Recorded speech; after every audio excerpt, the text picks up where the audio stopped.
Hello दोस्तों, स्वागत है आप सबका आपके अपने यूट्यूब चैनल पर। आज हम लोग बात करेंगे जो एग्ज़ाम हुआ था 23 अगस्त को ऑफिस अटेंडेंट का, कार्यालय परिचारी का, तो उसका क्या कुछ क्वेश्चन रहा था उसका डिस्कशन करेंगे। तो सबसे पहले हम लोग जीके का जो है क्वेश्चन देखेंगे। इसमें आपका कितना सही गलत आ रहा है वो आप चेक कर लीजिए। साथ ही साथ उस पर जो है हम लोग साथ में ही एक्स्ट्रा फैक्ट भी देखते जाएंगे ताकि उस क्वेश्चन के इर्द गिर्द भी जो क्वेश्चन बनता है वो आपको बहुत ज़्यादा हेल्पफुल आने वाले एग्ज़ाम में, और साथ ही साथ आगे जो एग्ज़ाम आएगा उसमें भी आपको हेल्पफुल रहेगा। तो सारा कुछ हम लोग डिटेल में बात करते हैं। फिर उसके बाद जो है पहले जीके का देखेंगे, फिर उसके बाद सब्जेक्ट वाइज बात करेंगे। तो आप मिलाते भी जाइएगा, आपका स्कोर भी कितना बनता है वो कमेंट बॉक्स में कमेंट करके बताइएगा। उससे पहले चैनल पर जो पहली बार आए चैनल को सब्सक्राइब करके बेल आइकन को दबा लीजिए ताकि इस तरह का नोटिफिकेशन आप तक आसानी से पहुँच जाए। टेलीग्राम पे नहीं जुड़े हुए हैं तो टेलीग्राम पे जुड़ जाइए, वहाँ पे पीडीएफ मिल जाएगा और वहाँ पे सारे वैकेंसी का अपडेट जो आपको देखने को मिलेगा, चाहे वो सेंट्रल का हो या स्टेट का हो। तो चलते हैं, देखते हैं आज का क्वेश्चन। पहला क्वेश्चन था कि पूना समझौता जो हुआ था किसके बीच में हुआ था। तो पूना समझौता जो हुआ था ये आपको महात्मा गांधी और भीमराव अंबेडकर के बीच में हुआ था। पूना समझौता हुआ कब था? तो ये 24 सितंबर 1932 को पूना समझौता हुआ था। कहाँ से स्टार्ट हुआ था? तो यरवदा जेल जो है पूना महाराष्ट्र में यरवदा जेल है, वहाँ से ये स्टार्ट हुआ था। और इसको क्या पूना समझौता हुआ, इसको और कौन सा समझौता भी कहते हैं, जिससे पूना पैक्ट भी कहते हैं इसे। पूना पैक्ट और पूना समझौता एक ही हुआ। अब अगर गांधी जी की ओर से बात करें कि पूना संधि पर साइन किसने किया था, तो ये मदन मोहन मालवीय ने किया था। तो पूना समझौता हो गया 24 सितंबर 1932। यरवदा जेल पुणे से स्टार्ट हुआ था, पूना पैक्ट भी कहते हैं, और गांधी जी की ओर से पूना संधि पर साइन करने वाले मदन मोहन मालवीय थे। अब एक क्वेश्चन और आता है कि गांधी इरविन समझौता कब हुआ था। तो गांधी इरविन समझौता जो है, इरविन वायसराय जो है इसके साथ बीच जो समझौता हुआ था वो 5 मार्च 1931 को हुआ था। 5 मार्च 1931 को हुआ था। तो इस क्वेश्चन का आंसर हो जाएगा महात्मा गांधी और भीमराव अंबेडकर के बीच। उम्मीद है क्लियर होगा। नेक्स्ट प्रश्न देखते हैं, सर्वेंट ऑफ सोसाइटी की स्थापना किसने की। तो ये गोपाल कृष्ण गोखले के द्वारा किया गया था, सर्वेंट ऑफ सोसाइटी।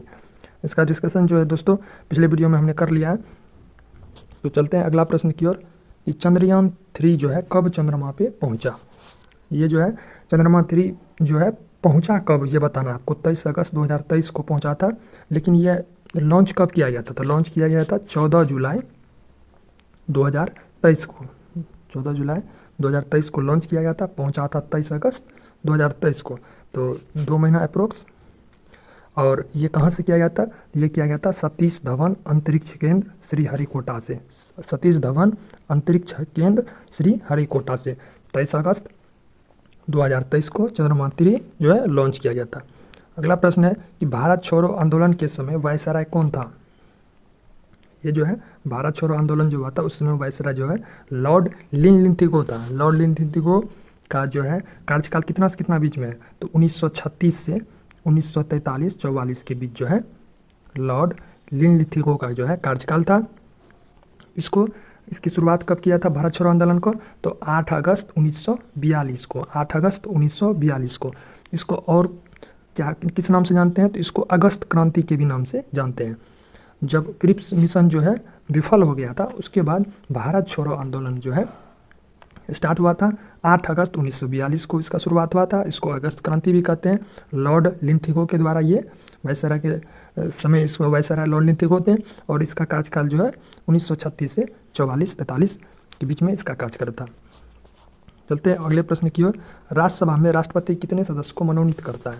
तो राज्यसभा में राष्ट्रपति जो है कितने सदस्य को मनोनीत करता है? तो 12 सदस्य को मनोनीत करता है।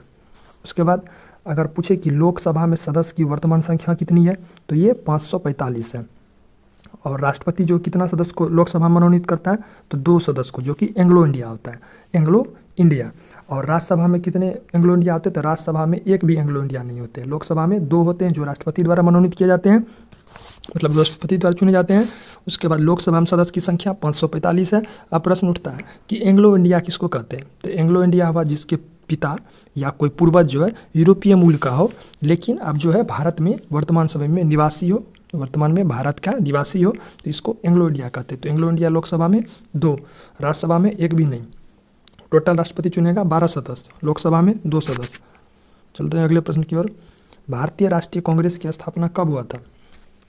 तो ये हुआ था 28 दिसंबर 1885 को। 28 दिसंबर 1885 को कहाँ से स्टार्ट हुआ था? तो बम्बई, पहले मुंबई के स्थान पर बम्बई होता था, बम्बई के गोकुलदास तेजपाल संस्कृत महाविद्यालय था, गोकुलदास तेजपाल संस्कृत महाविद्यालय था, वहाँ जो है भारतीय राष्ट्रीय कांग्रेस की स्थापना हुई 28 दिसंबर 1885। तो उस समय में जो है स्थापना के समय में 72 प्रतिनिधि भाग लिए थे, 72 प्रतिनिधि भाग लिए थे। उस समय में वायसराय कौन था? तो वायसराय जो था लॉर्ड डफरिस था, लॉर्ड डफरिस। तो लॉर्ड डफरिस का कार्यकाल कितना से कितना के बीच में है? तो 1884 से 88 के बीच में, 1884 से 88 मतलब 4 साल। लॉर्ड डफरिन जो उस समय में वायसराय थे, राष्ट्रीय कांग्रेस का जो स्थापना हुआ था। वन अधिनियम कब बना? ये आपको बताना है कि वन अधिनियम जो है कब बना हुआ था। तो वन अधिनियम जो है आपको 1865 ईस्वी में पारित हुआ था, लेकिन अस्तित्व में कब आया था वन अधिनियम? तो 21 सितंबर 1927 में अस्तित्व में आया और 1865 में पारित हुआ था, 1865 में पारित हुआ था। चलते हैं अगले प्रश्न की ओर। विश्व व्यापार संगठन स्थापित कब हुआ? तो विश्व व्यापार संगठन जो है इसको क्या बोलते हैं? विश्व व्यापार संगठन, WTO, वर्ल्ड ट्रेड ऑर्गेनाइजेशन। ये जो है सबसे वर्ल्ड ट्रेड ऑर्गेनाइजेशन का जो स्थापना हुआ 1 जनवरी 1995 को हुआ। पहले ये क्या था? तो गेट था, GATT गेट था। इसके स्थान पर जो है आपको विश्व व्यापार संगठन आया। इसका हेडक्वार्टर मुख्यालय कहाँ है? तो हेडक्वार्टर मुख्यालय जो है जेनेवा स्विट्जरलैंड में। वर्तमान में कितने सदस्य देश है इसमें? तो 164 सदस्य देश है। ये जो है विश्व व्यापार संगठन में 164 सदस्य देश है। उम्मीद करते हैं क्लियर होगा। अगला जो है मुद्रा आपूर्ति और मौद्रिक नीति कौन बनाता है? तो ये RBI के द्वारा बनता है।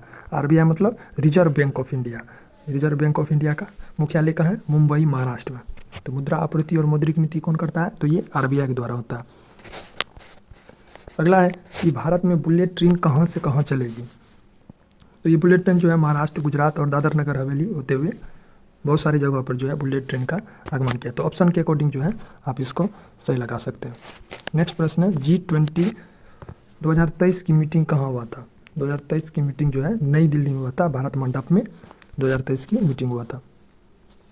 अगला प्रश्न है कि पहली पंचवर्षीय योजना का उद्देश्य क्या था? पहली पंचवर्षीय योजना का उद्देश्य था आर्थिक विकास को बढ़ावा देना। तो किस ईस्वी में आया था? 1951 से 56 के बीच में पहली पंचवर्षीय योजना था। इसका उद्देश्य था आर्थिक विकास को बढ़ावा देना।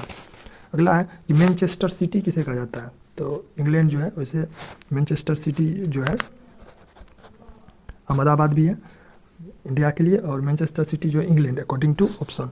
तो ऑप्शन से मैच किया जाता है। अगला प्रश्न है 2023 का क्रिकेट का वर्ल्ड कप मतलब 50-50 जो था, ये वर्ल्ड कप जो है किसने जीता था? तो ऑस्ट्रेलिया ने जीता था। कहाँ पे हुआ था? ये अहमदाबाद में हुआ था, गुजरात में, जिसका उप विजेता कौन था? भारत था उप विजेता। नेक्स्ट प्रश्न है कि उत्तम न्यायपालिका न्यायालय कौन सा है? तो भारत का सर्वोत्तम न्यायालय होता है उत्तम न्यायपालिका न्यायालय। तो उम्मीद करते हैं क्लियर होगा। तो ये अभी तक क्वेश्चन इतना मिला हुआ है दोस्तों जीके का। तो आपका कितना स्कोर रहा ये कमेंट बॉक्स में कमेंट करके बताइएगा। साथ ही साथ अगले जो है पार्ट में है और सब्जेक्ट का भी एनालिसिस करवाया जाएगा। तो चैनल पर पहली बार आए तो चैनल को सब्सक्राइब कर लीजिएगा, और वीडियो पसंद है तो वीडियो को लाइक कीजिएगा, ज़्यादा लोगों के बीच शेयर कीजिएगा। मिलते हैं नेक्स्ट वीडियो में। Thank you for watching.